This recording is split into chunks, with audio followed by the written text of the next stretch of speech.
अस्सलाम वालेकुम जी, welcome back to another YouTube video.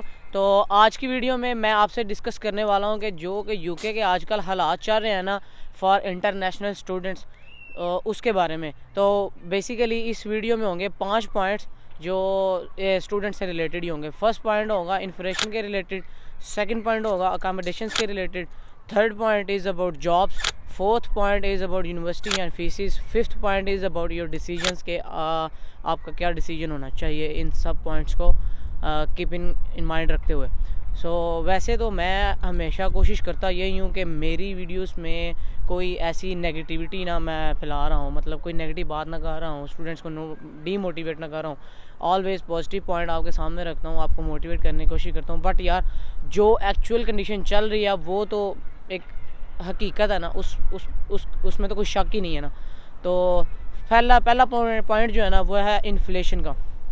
अब प्राइसेस जो हैं वो हर जगह, हर कंट्री में, एवरीवेयर प्राइसेस हाई हैं।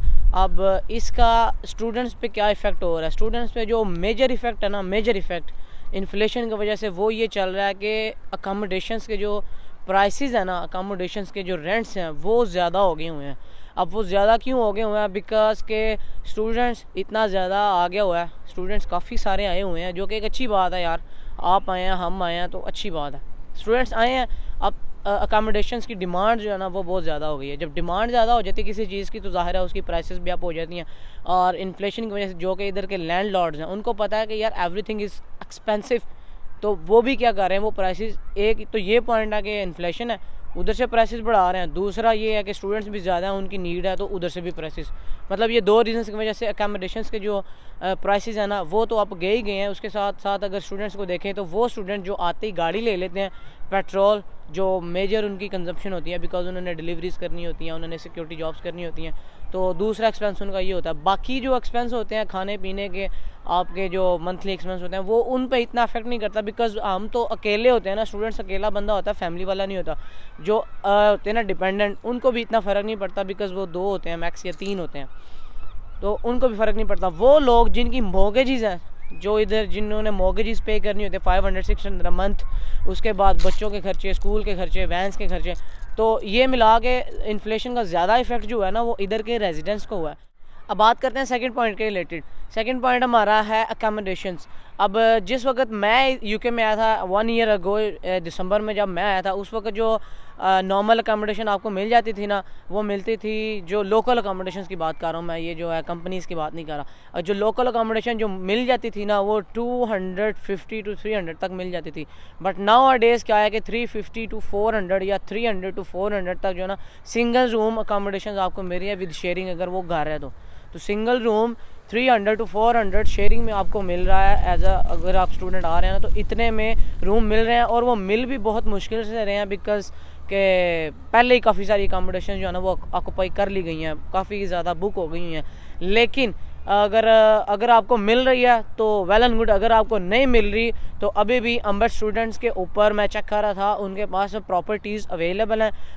मैं डिस्क्रिप्शन में लिंक दे दूंगा, आप जाइएगा, चेक कीजिएगा। अगर आपको कोई अफोर्डेबल आपकी मर्ज़ी की मिलती है, तो अगर यूनिवर्सिटी के पास मिलती है, टाउन के करीब मिलती है, किसी ऐसी जगह मिलती है जहाँ पे मतलब बिज़नेस ज़्यादा हो रहे हों, बिकॉज जॉब्स के चांसेस भी ज़्यादा होते हैं, और टाउन के करीब जो होती है ना चीज़ें, उधर पॉसिबिलिटीज़ होती हैं कि आपको जॉब्स वगैरह ज़्यादा मिल जाए। तो अगर आपको टाउन के करीब, यूनिवर्सिटी के करीब कोई उनकी अकोमोडेशन नज़र आ रही है अफोर्डेबल प्राइस में, तो चेक आउट। और अगर आपके पास कोई लोकल अकोमोडेशन नहीं है तो फॉर टाइम बीइंग उनको बुक करवा लें, कॉन्टैक्ट उनके साथ कर लें। और अगर आप मेरे लिंक के थ्रू ज्वाइन करेंगे तो आपको कैशबैक भी मिल जाएगा, और 50 पाउंड का अमेज़ॉन वाउचर भी मिलेगा। तो नेक्स्ट पॉइंट बात करते हैं हम फीसिस और जॉब्स के रिलेटेड। नेक्स्ट अब जो जॉब की सिचुएशन है ना यहाँ पे, वो पहले से जो है ना वो बहुत ज़्यादा मतलब डाउन हो गई हुई है, बिकॉज के जॉब्स तो अब देखें, बात फैक्ट मैं बता दूँ आपको। अब बात पता है क्या होती है, स्टूडेंट्स को अलाउड है 20 आवर्स, लेकिन 20 आवर्स में जब वो जॉब कर रहे होते हैं ना, साथ यूनिवर्सिटी कर रहे होते हैं, अब वो लोग जिनको फीसिस की इतनी टेंशन ही ना होती, उनके लिए तो दैट्स ऑल, दैट्स गुड। लेकिन जिन बंदों ने इधर आना है, स्टार्ट से शुरू करना है, फीसिस पूरी करनी है, एक्सपेंस मैनेज करने हैं, और फैमिली को भी सपोर्ट करना है, जो कि हमारा मिडिल क्लास तबका है, अगर उनकी बात करें ना, तो वो तो ज़ाहिर है देखते हैं कि हमें फुल टाइम काम मिले जिधर हमारे पैसे अच्छे बने, हम फैमिली को सपोर्ट करें, अपने एक्सपेंस भी पूरे हों और फीसिस भी पूरी हो जाए, जो कि स्टूडेंट का मेन मोटो होता है कि फीसिस हमने इधर से ही पूरी करनी है, फैमिली को डिस्टर्ब नहीं करना। अब जब मैं आया था उस वक्त क्या सीन था, अगर सिक्योरिटी की बात करें तो सबसे पहले जो कि जिसमें अच्छे पैसे लोगों के बन जाते हैं, अगर सिक्योरिटी की बात करें तो सीन पता क्या है, जब पहले मैं आया था ना उस वक्त ये था कि सिक्योरिटी की आपको बुकिंग मिल जाती थी 6-6 7-7 दिन की, पूरे वीक की बुकिंग मिल जाती थी, 8-8 12-12 घंटे की मिनिमम शिफ्ट्स होती थी, तो वो मिल जाती थी। तो उसका ये होता था कि अराउंड 2500 2600 या 3000 आपकी गाड़ी के एक्सपेंस निकाल के, आपके अपने एक्सपेंस निकाल के इतना बंदे को बच जाता होता था। लेकिन नाउ डेज़ क्या सिचुएशन है कि अब अगर आपको बुकिंग मिलती भी है ना, तो वो हफ्ते में 3-4 लेट से अगर आपको 4 भी मिल रही है ना, तो इसका मतलब है कि मंथली आप 1600 कमा रहे हैं उधर से। अगर 1600 कमा रहे हैं, 350 दे रहे हैं, 200 अपने पे लगा रहे हैं, तो 1000 आपके पास मंथली बचता है। 12000 भी अगर आपकी फ़ीस हो तो साल में मैनेजेबल है। अदरवाइज़ अगर फीसिस जो है यूनिवर्सिटी की वो वैसे ही हाई कर दी गई हैं, वो 16,000 तो 500 BCU की हो गई हुई है, एस्टन की इतनी 19,000 है। अगर मुझे मोस्टली यूनिवर्सिटीज़ की फ़ीस का नहीं पता, वैसे ये है कि फ़ीसिस जो है ना वो यूनिवर्सिटीज़ ने हाई कर दी हुई हैं। तकरीबन मिनिमम अगर मिल रही है तो 14,000 या 12,000 तक आपको मिल रही है। अगर तो आपको 12,000 या 13,000 भी मिल रही है ना, तो दैन इट्स मैनेजेबल। लेकिन बात वही है कि जॉब्स की सिचुएशन जो है ना यहाँ पे जो कैश में मिलती है ना, वो बहुत ख़राब हुई हुई है। बिकॉज़ जब मैं काम करता हूँ एक टेक अवे शॉप के ऊपर, वहाँ पे आजकल डेली 5-5 6-6 स्टूडेंट्स आते हैं, जॉब्स का पूछते हैं, अपना नंबर ड्रॉप करके चले जाते हैं। सो आजकल इस तरह की सिचुएशन चल रही है, स्टूडेंट्स जॉब ढूंढ रहे हैं, स्ट्रगल कर रहे हैं, बिकॉज कि स्टार्टिंग में उनके पास सिक्योरिटी बनाने के लिए पैसे नहीं है, या गाड़ी लेने के लिए पैसे नहीं है, बैज बनाने के पैसे नहीं है, या गाड़ी लेने के लिए पैसे नहीं है। अगर आपके पास गाड़ी हो, जो कि एक बहुत अच्छा ऑप्शन है, गाड़ी हो, आप डिलीवरीज़ की जॉब कर सकते हैं। किसी भी टेक वे पे जाएँ, उनको कहें कि जी हम डिलीवरी कर सकते हैं आपके लिए, या आप किसी से, मतलब वो दूसरी बातें हैं, वो मैं इस तरह इंटरनेट पे शेयर नहीं कर सकता। अगर आपको है कंसर्न इस बारे में तो आप इंस्टाग्राम पे मुझसे रब्ता कर सकते हैं। बाकी गाड़ी के फ़ायदे बहुत हैं, गाड़ी हो आपके पास, then you can earn good handsome money. तो वैसे जॉब की जो सिचुएशन है ना स्टूडेंट्स के लिए, it's tough, it's not easy. London की बात करें, मैनचेस्टर की बात करें, कवेंट्री की बात करें, बर्मिंघम की बात करें, किसी भी लीड्स, लेस्टर, किसी भी सिटी की बात कर लेना, तो जॉब्स की सिचुएशन आजकल डाउन है। आजकल लोगों को जॉब्स मिल रही हैं, लेकिन बहुत कम मिल रही हैं। स्टूडेंट्स काफ़ी स्ट्रगल कर रहे हैं जॉब लेने के।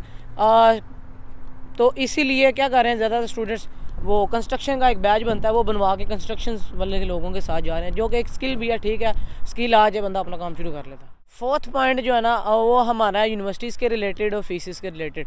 अब जो यूनिवर्सिटी का फ़ीस स्ट्रक्चर है ना, वो काफ़ी चेंज हो चुका है। यूनिवर्सिटीज़ ने ज़ाहिर है फीसिस जो है ना उन्होंने वो बढ़ा दी हुई हैं, इंक्रीज़ कर दी हुई हैं, जिसका एक स्टूडेंट्स के ऊपर बहुत ज़्यादा प्रेशर है। और तीसरी बात ये है कि जब आप अप्लाई कर रहे होते हैं तो आपसे 50%, अब कुछ यूनिवर्सिटीज़ तो कह रही हैं कि फ़र्स्ट ईयर की फुल पे करने के बाद आप इधर आ सकते हैं। ये 2 प्रॉब्लम है। तीसरी बात यह है कि जब आप इधर आ जाते हैं, अगर आप उधर से 50% पे कर गए हैं, विद इन 2-3 मंथ्स वो आपसे 50% मोर फीस रिक्वायर्ड करते हैं कि आपकी फ़र्स्ट ईयर की जो फ़ीस है ना वो कंप्लीट हो, जो कि एक बहुत बड़ा प्रेशर होता है स्टूडेंट्स के ऊपर। इसको मैनेज करना बहुत ज़्यादा टफ हो जाता है। फिर इधर से पैसे मांग, इधर से पैसे मांग, और ये सारी चीज़ें होती हैं। और ऊपर से ईमेल्स आ रही होती हैं कि अगर आपने ना आया तो आपका जो स्पॉन्सर है वो विड्रा कर लिया जाएगा। तो मतलब स्टूडेंट्स को दिमागी तौर पर, मेंटली तौर पर बहुत ज़्यादा डिस्टर्ब कर दिया जाता है। अभी कल एक इंडियन स्टूडेंट मेरे पास आया, हाश नाम था उसका, मुझे मिला, वो वैसे ही वो शॉप के ऊपर ही आया था एज अ जॉब फाइंड करने के लिए। वो BCU का ही था, बैचलर्स के लिए आया था। वो कह रहा था कि यार अब यूनिवर्सिटी इतना प्रेशर डाल रही है मुझ पर कि मुझे 4000 जो है ना यूनिवर्सिटी को अर्जेंटली सबमिट करवाना है विद इन 2 वीक्स। पता नहीं क्या नाम बता रहा था उसका नाम कह रहा था कि वो मुझे कॉल्स भी कर रही है यूनिवर्सिटी की तरफ से। यूनिवर्सिटी की कोई डिपार्टमेंट में ना, फाइनेंस डिपार्टमेंट में वो काम करती है। सो कहता है वो मुझे कॉल भी कर रही है, मुझे उसके बाद मेल्स आ रही हैं कि अगर आपने इस डेट को इतने पैसे 4000 पाउंड कह रहा था कि ना सबमिट करवाया तो आपका स्पॉन्सर जो है विड्रॉ कर लिया जाएगा, वीज़ा कैंसिल कर दिया जाएगा और आप इलीगल हो जाओगे, होम ऑफिस वाले उठा के आपको वापस डिपोर्ट कर देंगे। ये सिचुएशन चल रही है आजकल यूके में। तो इन सिचुएशन को अपने माइंड में रखते हुए आप देखें कि आर यू सूटेबल, कि आपको ट्रैवल करना चाहिए या नहीं करना चाहिए। और अगर आप आ गए हैं, अगर आप पहले ही इधर हैं, तो फिर तो ये है कि आपको मैं सजेशन दूंगा कि कहीं ना कहीं से मैनेज करें, गाड़ी, सिक्योरिटी बैज, ये 2 चीज़ें करें। उसके बाद अपनी फील्ड में अगर आपके पास एक्सपीरियंस है, लिंक्डइन के थ्रू कंपनीज़ में अप्लाई करते रहें। तो देन आपके ग्रोथ के चांसेस बहुत ज़्यादा होंगे। अदरवाइज़ अगर आप अपनी होम कंट्री में आगे, पाकिस्तान के तो वैसे हालात जो है ना वो थोड़े से डाउन चल रहे हैं। पाकिस्तान के क्या यार, सारे ही डाउन चल रहे हैं। अगर आप यूके का जीडीपी चार्ट चेक कर लें, पाकिस्तान का जीडीपी चार्ट चेक कर लेना, तो इतना खास डिफरेंस नहीं है, दोनों ही सारे ही इस तरह चल रहे हैं, हर जगह इन्फ्लेशन है। तो बाकी देखें, इन पॉइंट्स को कीप इन माइंड रखें। अगर तो आप अपनी फ़र्स्ट ईयर की फुल फ़ी जो है ना अपनी कंट्री से मैनेज करके आ सकते हैं, then it's okay, then you can survive. बस 3-4 मंथ्स अगर स्ट्रगल भी करनी पड़े तो नो प्रॉब्लम, क्योंकि स्ट्रगल करेंगे, सीखेंगे, दुनिया में दुनियादारी सीखेंगे, स्ट्रगल करेंगे, मेहनत करेंगे, दैन उसका अजर सिला आपको मिलना ही मिलना है। तो मेरी तरफ से इतना ही था आज की वीडियो में। अगर आपकी कोई क्यूरीज रह गई हैं then drop in comment section, तो या इंस्टाग्राम पे आ जाए, ठीक है। बाकी मिलेंगे इंशाल्लाह नेक्स्ट वीडियो में सून। और अभी मेरा यूनिवर्सिटी जाने का प्रोग्राम बन रहा है क्योंकि मौसम बहुत प्यारा है। मेरी जान जान ला ला